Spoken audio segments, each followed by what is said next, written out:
BJP బిల్లా రంగాలు కొత్త డ్రామాకు తెరలేపిండ్రు. ఒకవైపు కిషన్ రెడ్డి, మరొక వైపు బండి సంజయ్. రాహుల్ గాంధీ కులం అంటూ, లేదంటే రేవంత్ రెడ్డి అభివృద్ది అంటూ ఈ రెండు అంశాలు తెర మీదకి తెచ్చి ఇప్పుడున్న ఎమ్మెల్సీ ఎన్నికల్లో రాజకీయ లబ్ది కోసం ఎప్పుడు కూడా పొలిటికల్ డ్రామాలు వేయడం అనేది పరిపాటే. ఇవాళ వాళ్ళు రాజకీయాల కోసం మాత్రమే ఎప్పుడైనా సరే మాట్లాడతారు తప్పితే రాష్ట్ర ప్రయోజనాల కొరకు ఏ రోజు మాట్లాడిన దాఖలాలు లేవు.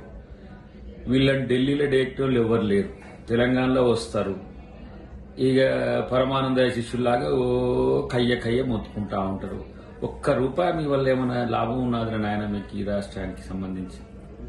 కానీ 3 ఎమ్మెల్సీల మేమే గెలుస్తామని చెప్పడానికి ఢాకా బజాయించే ఒక ఎత్తుగడ పెట్టుకున్నారు. ఇలా రాహుల్ గాంధీ కులం ఏందో తెలియని పరిస్థితిలో మీరున్నారంటే మీ రాజకీయ దివాలా కోరుతనానికి ఇదొక్కటే ఉదాహరణ.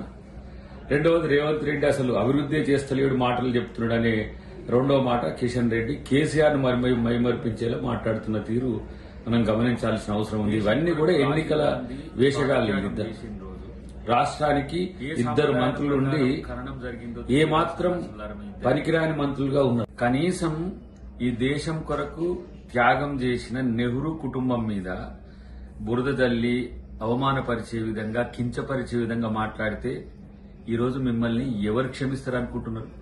ఎన్నికల కోసం వెళ్ళిండ్రు మంచిగా, ఏంది ఎల్లయ్య మల్లయ్య వెళ్ళినట్టు వెళ్ళి ఇక ఈసారి ఆ 3 ఇట్లా గెలిస్తే మేము తెలంగాణలో అధికారంలోకి వస్తామని చెప్పుకుంటే ఆయన తప్పితే మీకు కొత్త పలుకులు ఏమున్నాయి?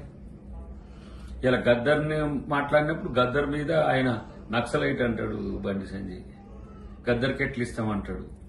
కానీ ఇదే రామానుజ స్వామి దగ్గరికి పోయి హిందూ సాంప్రదాయాల ప్రకారం పాట పాడింది ఆయన కనబడదు. అట్లనే ఈ దేశానికి స్వాతంత్రం తెచ్చిన పార్టీ పట్ల మీరు ఇలాంటి దిగజారుడు రాజకీయాలు చేస్తే మిమ్మల్ని ఎవరు నమ్ముతారు? మీదంతా తల్లి పాలు దాగి రొమ్ము గుద్దిన చందాన మీకు ఏ పునాదుల మీద, ఏ నెహ్రూ పునాదుల మీద, ఏ రాజీవ్ గాంధీ పునాదుల మీద, ఏ ఇందిరా గాంధీ పునాదుల మీద, ఏ కాంగ్రెస్ పునాదుల మీద ఈ దేశం నిర్మించిందో తెలియదా? అధికారం కావాలి, సన్నాసులకైనా అధికారం కావాల్సిందే, కానీ ప్రజల కొరకు మీరేం చేయరు. మళ్ళీ కులాల కుంపట్లు, మతాల ఇలా మారణ హోమాలు చేయడానికి సిద్ధంగా ఉన్నారు. కాబట్టి వీళ్ళని చూసి పుసుక్కున వీళ్ళ వైపు ఓట్లేసేయారు తెలంగాణ ప్రజలు.